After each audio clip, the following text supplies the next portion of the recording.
resurrection begins again in Gaza. As Christ's resurrection at Easter dawns in the Holy Land, Father Gabriel Romanelli, parish priest of the Holy Family Catholic Church in Gaza, reflects on the hope for peace that lies hidden in the Calvary of Gaza. Jerusalem, 3 days after the massacre.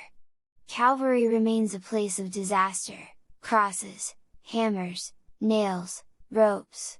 The morning dew covers the wildflowers growing among the stones. Silence. Broken stones. Endless solitude. It seems that everything is over. From there, God departed from the earth, though he never truly left it. The most holy soul of the Redeemer separated from his body right there, on Calvary, on that day of darkness, around 3 in the afternoon. 3 days have passed since that disaster. And yet, very close by, there is the place of the true new beginning of humanity, the tomb of Christ. Yes, but the tomb is already empty. He has emerged alive, he is resurrected, and he will never return there. As for the Calvary of Gaza, today it is also a disaster, so many dead.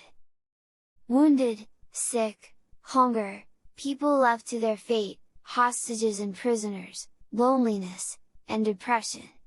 Only the morning dew on some grass and a few flowers of the remaining plants indicate that spring has arrived. Spring is here! And even so, we cannot cover the sun with our hands or pretend thinking that the reality in Gaza is fine. No, things are not fine, they are very bad, extremely bad. But we, as believers in the risen Lord, cannot cover that other sun either, which is Jesus Christ returned from the dead. In Gaza, and thanks to the Easter celebrations, we know that Christ has returned risen there. And today, he was received by the majority of our brothers in faith in Holy Communion. But we also believe that, with the grace of his coming, he fills and enlightens every righteous soul.